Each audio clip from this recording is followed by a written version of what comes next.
Madaniyat bu xalqning o'zligini, ma'naviy dunyoqarashini, qolaversa tarixiy xotirasini aks ettirib beruvchi muhim soha hisoblanadi. Shu bois so'nggi bir yil davomida viloyatimizda madaniyat sohasini rivojlantirishga, madaniy maskanlarning zamonaviy talablar asosida faoliyat yuritishiga katta e'tibor qaratildi. Qolaversa o'tkazilgan ma'naviy ma'rifiy tadbirlar orqali yoshlarni san'atga bo'lgan, madaniyatga bo'lgan qiziqishini oshirishga qaratilgan keng ko'lamli ishlar amalga oshirildi. Shu bois biz bugungi ko'rsatuvimiz davomida sizlar bilan viloyatimizda madaniyat sohasida so'nggi bir yil davomida olib borilgan ishlar, ularning natijalari, erishilgan yutuqlar va qolaversa kelgusidagi ustuvor vazifalar haqida so'z yuritamiz.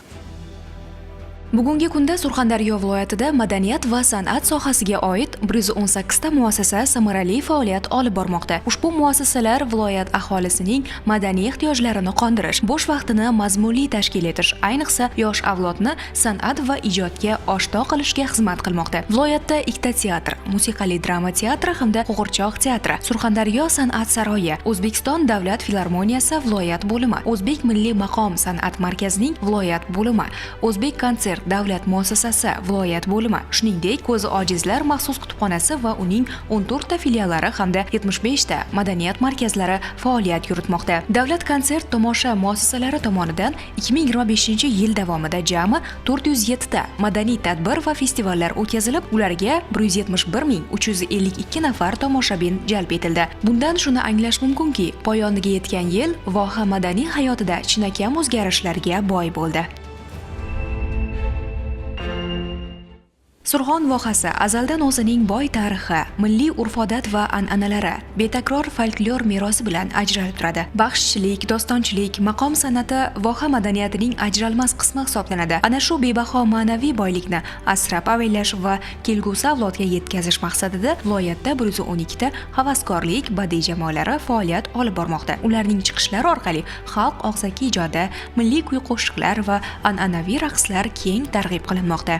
O'tgan 4 yil ichida butun umrimga tatiydigan saboqlarni oldim. Ko'plab hadislarni eshitdim. Mana shulardan 40 tasini al-jomiyaga kiritish niyatida men. Baski ustoz, mana shu 40 ta hadisni sizdan rivoyat etishimga ruxsat bersangiz. Albatta. Albatta. Ikkinchi to'plamingiz Ash-Shamoyil hamda Al-Muhammadiya uchun yana bitta hadis aytib beray. Zero mendan rivoyat qiladigan hadislaringiz adadi 41 taga yetsin. Yil davomida viloyat miqyosida ko'plab madaniy festivallar, ko'rik-tanlovlar va ijodiy anjumanlar o'tkazildi. Ushbu tadbirlarga nafaqat mahalliy aholi, balki xorijiy mehmonlar ham jalb qilinib, Surxon vohasining madaniy salohiyati xalqaro miqyosda namoyon etildi. Bu esa hududning madaniy turizm salohiyatini ham oshirish, milliy san'atimizni esa keng jamoatchilikka tanitishga xizmat qildi. 2025-yil madaniy sohada tub o'zgarishlar yili bo'ldi. Bu turizm sohasiga ham ijobiy ta'sir qildi. Bunga misol qilib, viloyatimizda 10 ga yaqin madaniy ommaviy tadbirlar, ziyorat konferensiyalari tashkil etildi. Bu tadbirlarga 500 mingga yaqin mahalliy sayyohlar tashrif buyurgan bo'lsa, 10 mingga yaqin xorijiy sayyohlar tashrif buyurishdi. Shuningdek, Denov milliy taomlari, Tandir Fest, Lazzatli Surxon xalqaro festivallari bo'lib o'tdi. Surxondaryo viloyatining gastronomik salohiyatini ushbu tadbirlar orqali namoyish qilindi. Masalan, Lazzatli Surxon xalqaro festivalini olaylik. Bu festivalda 1000 ga yaqin milliy taomlar tayyorlandi. Shuningdek, har bir tumanda o'zini madaniy chiqishlari bo'lib o'tdi. Folklor chiqishlari bilan barcha mehmonlarga yaxshi kayfiyat ulashdi. Bu madaniy tadbirlar xalqimizning o'ziga xos an'analarini, milliy urf-odatlarini va qadriyatlarini o'zida aks ettiradi. Bunaqa tadbirlarimiz 2026-yilda ham tashkil etish rejalashtirilgan. Bunga misol qilib, Boysun bahori xalqaro festivali bo'lib o'tadi. Shuningdek, 10 ga yaqin ommaviy va madaniy tadbirlar tashkil etiladi. Vohada 2025-yil davomida keng ko'lamli madaniy tadbirlar, ijodiy uchrashuvlar, festivallar va ko'rik-tanlovlar tashkil etildi. Jumladan, 2025-yilning aprel-dekabr oylarida respublika bo'ylab Surxondaryo viloyati musiqali drama va qo'g'irchoq teatrlari, maqom ansambllari hamda madaniyat bo'limlari ishtirokida madaniyat kunlari tadbirlari doirasida gastrol safarlari amalga oshirildi. Bu gastrollar orqali Surxon vohasining boy madaniy merosi mamlakatimizning turli hududlarida namoyish etildi. 2025-yilni tarix hisob qiladigan bo'lsak, O'zbek Milliy maqom san'ati markazi Surxondaryo viloyat hududiy bo'limining ijodida juda ham ko'p yangiliklar, o'zgarishlar bo'ldi. Maqom san'ati o'zbek san'atining negizi hisoblanadi. Shuning uchun ham milliy maqom san'atimizni butun jahonga, nafaqat o'zimizning O'zbekiston bo'ylab butun jahonga taratishda o'sha prezidentimizning qarorlari bizga qo'l keldi va shu asosda respublikamizning barcha hududlarida konsert dasturlarimizni namoyish etdik. 20 dan ortiq ko'rik tanlovlarda yoshlar ijrosida, ansambl ijrosida ishtirok etdik. Kelgusi yildagi rejalarimiz yanvar oyida Turkiston saroyida O'zbek milliy maqom san'ati Surxondaryo viloyat hududiy bo'limi jamoasining konserti o'tkazilishi rejalashtirilyapti. Madaniyat vazirimizning birinchi o'rinbosari tashabbuslari bilan Hindiston davlatiga konsert dasturlarimiz uyushtirish rejalashtirilgan. Surxondaryo viloyat musiqali drama teatri ijodkorlarining yil davomidagi mehnati ham alohida e'tiborga loyiq. Teatr jamoasi tomonidan tugallangan yilda 272 ta madaniy tadbir o'tkazildi. 5 ta yangi sahnalashtirilgan asar tomoshabinlar e'tiboriga havola etildi. Teatr repertuarini yanada boyitish, zamonaviy va milliy ruhdagi asarlar sonini ko'paytirish maqsadida izchil ishlar amalga oshirildi. Natijada yil davomida 93 mingdan ziyod tomoshabinga xizmat ko'rsatildi. 2025-yilda umuman san'at sohasida juda ko'p o'zgarishlar bo'ldi. Mana qancha xalqaro munosabatlar aynan madaniyat sohasi bo'yicha bo'lyapti. Tomoshabin, men bildimki, tomoshabinga yaxshi oziqa bersangiz, yaxshi mahsulot bersangiz, albatta hazm qiladi. Mana shu yil biz 93 ming tomoshabinga xizmat qilish sharafiga muyassar bo'ldik. Bugungi kunda viloyatda madaniyat va san'at sohasini rivojlantirish, yoshlarning ijodiy salohiyatini yuzaga chiqarish masalasiga ham alohida e'tibor qaratilmoqda.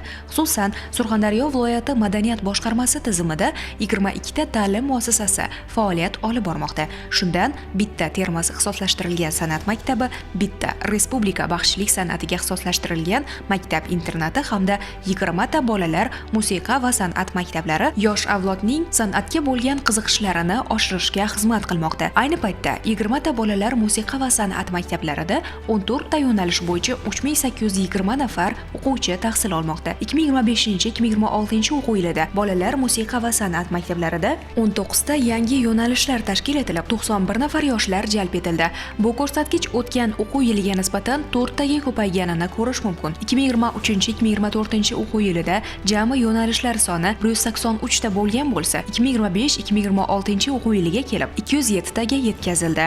2025-yil biz uchun sermahsul yil bo'ldi. Ko'plab natija va yutuqlarga erishdik. Hurmatli prezidentimiz tomonidan 2024-yil 22-noyabrda qabul qilingan 399-sonli qaroriga asosan ko'plab imkoniyatlar eshigi ochib berildi. Bolalar musiqa san'at maktablarida faoliyat olib borayotgan direktor va direktor o'rinbosarlari, o'qituvchi va konsertmesterlarning ish haqlari miqdori 2025-yil 1-yanvardan boshlab 10% ga oshirildi.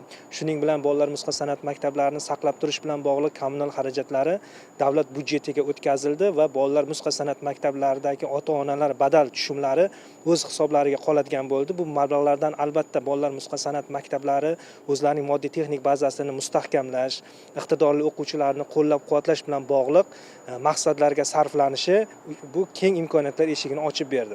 2025-yil 1-sentyabrdan boshlab bolalar musiqa san'at maktablarini belgilangan o'quv dasturlarini to'liq yakunlagan 11-sinfni tugatgan umumiy o'rta ta'lim maktabi to'g'risidagi shahodatnomaga ega bo'lgan o'quvchilar kelajak markazlariga to'garak rahbari sifatida ishlash imkoniyati ham berildi. Bu ham aynan mana shu bolalar musiqa san'at maktablarida tahsil olayotgan o'quvchilar uchun ham bir imkoniyat desak xato bo'lmaydi. Yutuqlarga to'xtaladigan bo'lsak, 2025-yil biz uchun omadli yil bo'ldi. Ko'plab tanlov va festivallarda ishtirok etib, yuqori natijalarni qo'lga kiritdik. Misol uchun yosh ijrochi respublika tanlovida Termiz ixtisoslashtirilgan san'at maktabining o'quvchisi dutor yo'nalishida ishtirok etgan Hamdambek Rahmonov hamda akademik xonandalik yo'nalishida ishtirok etgan Umidaxon Ma'murovalar birinchi o'rinni qo'lga kiritdi. Navro'z sadolari, milliy cholg'ular, ko'p ovozli ansambl va orkestrlari 11-xalqaro festivalning respublika bosqichida Sho'rchi tuman 7-sonli bolalar musiqa va san'at maktabining orkestr jamoasi 2-o'rinni qo'lga kiritdi. Joriy yilning 20-27 avgust kunlari Ozarbayjon Respublikasining Baku shahrida Art Nova xalqaro tashkilot tomonidan o'tkazilgan ijod parvozi nomli yosh ijrochilar tanlovida ham Termiz shahar birinchi sonli bolalar nusxa san'at maktabining o'quvchisi Darin Bazarova tasviriy san'at yo'nalishida, Termiz tumani 13-son bolalar nusxa san'at maktabining o'quvchisi dutor yo'nalishida Farzona Ishqobilova birinchi o'rinni qo'lga kiritdi hamda Denov tumani 16-son bolalar nusxa san'at maktabining o'quvchisi Mohlaroyim Mahmadvaliyevalar raqs yo'nalishida Grand Prixni qo'lga kiritdi. Umumiy olganda 2025-yilda ta'lim muassasalarimizda o'quvchilarimiz ishtirok etgan tanlov va festivallarda 66 marotaba g'oliblikni qo'lga kiritdi. Shundan 44 nafari xalqaro tanlovlarda, 22 nafari respublika tanlovlarida g'oliblikni qo'lga kiritdi. Bugungi kunda mana shu iqtidorli o'quvchilarni qo'llab-quvvatlash va rag'batlantirish maqsadida viloyat madaniyat boshqarmasi tomonidan ham yangi nihollar, voha istedodlari kabi viloyat ko'rik tanlovi tashkil etilib, ushbu tanlovlarga yosh ijodkorlarning ishtiroki to'liq ta'minlandi. Shu bilan birga ularning iqtidorini yana ro'yobga chiqarish maqsadida zakovat musiqiy intellektual o'yinlari ham yuqori darajada o'tkazildi. Umuman olganda viloyatda madaniyat va san'at ta'limi izchil rivojlantirilib, yosh avlodni barkamol ma'naviy yetuk etib tarbiyalashga asosiy vazifa sifatida qaralmoqda. Bu esa kelgusida Surxondaryo viloyatining san'at sohasidagi salohiyatini yanada yuksaltirishga mustahkam zamin yaratadi. Har bitta millatning, har bitta xalqning ko'zgusi avvalambor uning an'analari, tarixi, madaniyati hisoblanadi. Biz ham aynan mana shu jihatlariga e'tibor qaratgan holda, milliylikni unutmagan holda bolalarimizga shu madaniyat va san'at sohasida ta'lim berib kelmoqdamiz. Madaniyat va san'at sohasiga yaratilayotgan imkoniyatlardan keng foydalangan holda bizda ham Termiz davlat universitetida turli ijodiy to'garaklar, jumladan orkestr, folklor yo'nalishi bo'yicha hamda maqom xonandaligi bo'yicha to'garaklar tashkil etildi. 2025-yil sarhisobi bo'yicha gapiradigan bo'lsak, bizni 25 ta talabamiz xalqaro ko'rik tanlovlarda o'rinlarni qo'lga kiritishdi va 20 ta talabamiz respublika miqyosida o'tkazilgan ko'rik tanlovlarda faxrli o'rinlarni egallashdi. 20 ta talabamiz hozirning o'zida musiqa maktablarida, undan tashqari umumiy o'rta ta'lim maktablarida, qolaversa ixtisoslashtirilgan san'at maktablarida ish faoliyatlarini ham boshlashdi. 2026-yilda bizda Qozog'istonda o'tkaziladigan ko'rik tanlovlarda talabalarimiz ishtirok etishi belgilab qo'yilgan. Undan tashqari Jayxun xalq folklor ansambli ham Xitoyda bo'lib o'tadigan festivalda 2026-yilda qatnashishi rejalashtirilgan. Xulosa qilib aytganda, Surxondaryo viloyatida madaniyat sohasida yil davomida amalga oshirilgan barcha ishlar aholiga madaniy hordiq ulashish, ularning ma'naviy olamini boyitish, milliy qadriyatlarni asrab-avaylashga qaratilgani bilan ahamiyatlidir. Zero madaniyat orqali xalqning ruhi mustahkamlanadi, jamiyatda ezgu g'oyalar qaror topadi va kelajak avlod uchun ma'naviy poydevor yaratiladi.